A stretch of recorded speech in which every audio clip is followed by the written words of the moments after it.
आदिवासियों का राजस्व रिकॉर्ड सुरक्षित रखा जाए। वही आपका 1935 में सेक्शन 91 और 92 क्या है? वर्जित क्षेत्र और आंशिक वर्जित क्षेत्र। वर्जित क्षेत्र मतलब क्या? यहाँ कुत्तों का आना मना है, तो इधर बनिए क्या कर रहे हैं? वही आंशिक वर्जित क्षेत्र में भी यही लिखा है। और वही आपका 311 क्या बोलता है कि भारत 3 टुकड़ों में था, British India, tribal area, Indian state. आपका ब्रिटिश भारत कौन सा? जहाँ अंग्रेज रह रहे थे। तो देश भाई अंग्रेज छोड़ के गए तो ब्रिटिश भारत आजाद हुआ, ब्रिटिश भारत पर पावर ट्रांसमिशन हुआ। तो आप लोग कहाँ कह रहे हैं कि भाई हमारे ऊपर कहाँ दब रहे हैं? हम तो आज भी आजाद थे और कल भी आजाद थे। तो ये चीज आपको समझना है। वही आप ये लोग आके करार करें, क्या करें कि हमारे क्षेत्र को इधर शामिल करने के लिए करार करें। 10 साल का राजनीति आरक्षण दिया और फॉरेन जुडिशन एक्ट के अंदर करार किया, वैलिडिटी रखी कि यहाँ अगर कलेक्टर है, यहाँ पुलिस है, यहाँ एसपी है, तो लोकल लोग ग्राम सभा को फॉलो करेगा तो ही एसपी का डंडा चलेगा, अन्यथा नहीं चलेगा। 8 लेन निकाला, नहीं पूछा, आपका डैम बनाया, ग्राम सभा को नहीं पूछा, तो स्वतः सरकार का अधिकृता समाप्त हो गया। आपका देखिए M Nastan versus chief commissioner of Pondicherry, कोई दिक्कत नहीं। 5 लोग भी अगर इसमें से समझते हैं तो मेरे लिए बहुत बड़ी उपलब्धि होगा। मेरे हर आदमी को समझ में आए इस बात वो नहीं है। M Nastan versus chief commissioner of Pondicherry में केस चला। सुप्रीम कोर्ट ने क्या कहा? This is not a part of India because of treaty अधूरा है। जिस क्षेत्र का ट्रीटी अधूरा है वो इंडिया का पार्ट नहीं है। क्यों? वही 1935 के सेक्शन 311 के तहत दिया गया, जो कमिश्नर था उसको झुकना पड़ा।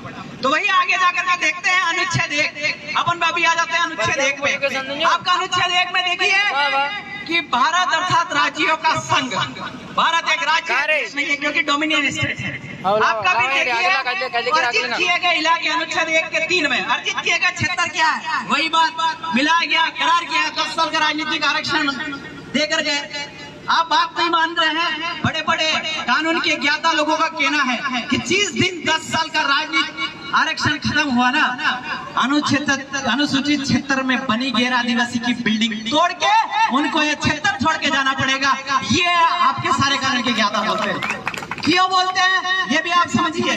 अंग्रेज थे, बराबर अंग्रेज थे, अंग्रेज के पास तोपी थी, अंग्रेज के पास पुलिस थी, अंग्रेज के पास बड़े बड़े सारी बंदूकें थी, फिर भी किसी को पता नहीं था संघर्ष करने वालों के लिए देश और टेरिटरी छोड़ के चले जाएंगे।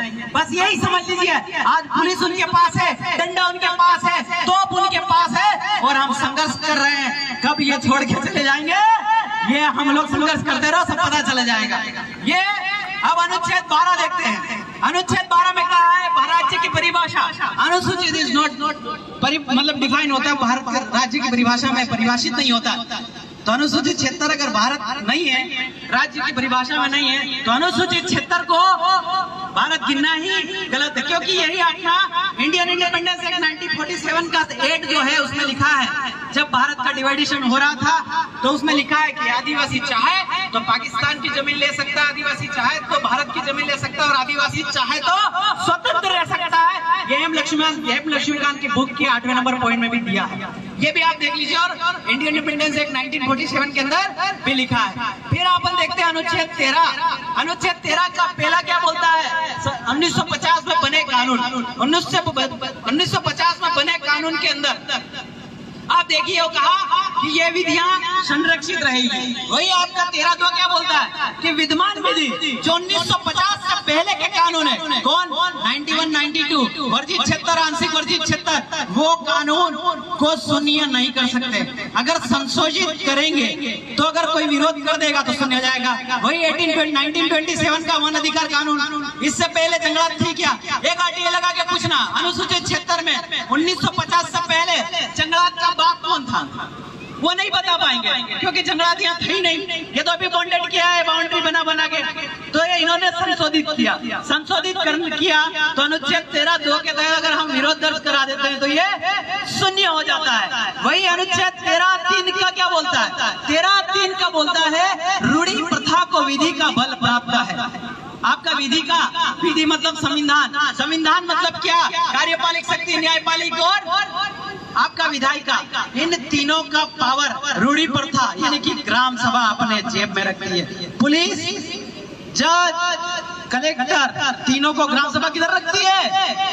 ये हमारा कानून है, इसको आप समझना है। इसका एक जजमेंट आया Madhukeshwar versus state of Bihar में क्या कि traditional law of the tribe is not मतलब कि क्लियर, मतलब उन्होंने कहा कि आपका जो कस्टमरी लॉ है वो मतलब कि आइडेंटिफाई नहीं है। कैसे आइडेंटिफाई नहीं है? मेरे बाजना में कुछ और रूल है, मेरे यहाँ अगर लड़की चली गई या फिर कोई भाई मर गया तो जो भाभी है उनका देवर बचा होता है, कहीं क्या होता है वो मेरे बाजना में अलग है, आपके बदनावर और बोरदा बोरदी में अलग है। तो कोर्ट को यह मालूम नहीं है कि बाजना वाले आदिवासी का क्या रूल है और बदनावर वाले आदिवासी का क्या रूल है। इसलिए उसने ऐसा ही कह दिया कि रूढ़ी प्रथा को विधि का बल है, विधि को बल है। यही आपका एक जजमेंट इसमें आया था कुदरती व्यवहार को लेकर के कि एक नाबालिग लड़की की शादी हो गई। तो मैं ये नहीं कहता कि नाबालिग बालिग, उसमें नाबालिग लड़की की शादी हुई थी, लड़का लड़की की।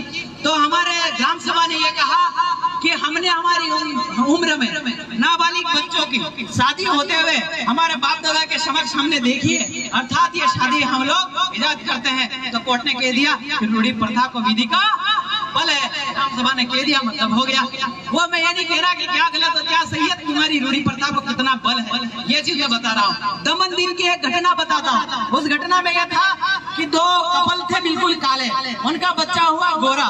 तो गांव वालों ने बैठ के कहा कि यो सोरू तो हमारा नहीं हो सके, धर्मणु है ना, ये बच्चा हमारा नहीं हो सकता, ये धर्मणा है। क्यों कि दो काले कपल का गोरा बच्चा कैसे हो सकता है, वो साइंस है अदरवाइज चीज है। तो पारंपरिक तरीके से गांव वाले बैठे और 5 बजे सुबह उसको मृत्यु जैसे इच्छा मृत्यु टाइप एक मृत्यु थी। पुलिस को पता चला, केस कोर्ट में गया। तो गांव वालों ने और पारंपरिक जागरूक लोग भी उधर, तो उन्होंने कहा कि पारंपरिक न्याय के हिसाब से हमने हमारा बच्चा ये हो ही नहीं सकता, क्योंकि एक हिस्सा पैदा हो जाता, एक धर्मणा पैदा हो जाता, तो पता नहीं कितने को बिजली बिगाड़ देता। इसलिए उसको मृत्यु देती और ग्राम सभा ने उनको कोर्ट ने उनको फ्री कर दिया। अब आगे आते हैं अनुच्छेद 19। अनुच्छेद 19 में क्या है? बोलने की आजादी, बोलने की आजादी, घूमने की आजादी, व्यापार करने की आजादी, बस जाने की आजादी। वही 5 और 6 में क्या कहता है कि इधर अनुसूचित जहाँ विद्यमान विधि निरूपित करती है उधर ये व्यापार करने की आजादी, घूमने की आजादी, बस जाने की आजादी लागू नहीं है। तो भाई तुम रतलाम और झाबुआ में क्यों बसे, क्यों व्यापार कर रहे हैं? यह सवाल है कलेक्टर के समक्ष सवाल करने का। अनुच्छेद 19(5)(6) लिख लेने का। फिर अपन आगे देखते हैं अनुच्छेद 53, अनुच्छेद 52। भारत का एक राष्ट्रपति होगा संघ की संपूर्ण कार्यपालिक शक्ति राष्ट्रपति में निहित होगी। और फिर 3 में क्या बोलता है कि 30 अनुच्छेद की कोई भी बात विद्यमान विधि को प्रभावित करने वाली नहीं समझी जाएगी। क्या मतलब हुआ इसका? राष्ट्रपति भी सीधा विद्यमान विधि को प्रभावित नहीं कर सकता है। तो फिर राष्ट्रपति हमारे क्षेत्र में कैसे लागू हुए? वही अनुच्छेद 124 में भारत का एक सर्वोच्च न्यायाधीश होगा, एक न्यायाधीश है और उसको हस्ताक्षर कौन करेगा? राष्ट्रपति। तो राष्ट्रपति खुद लागू नहीं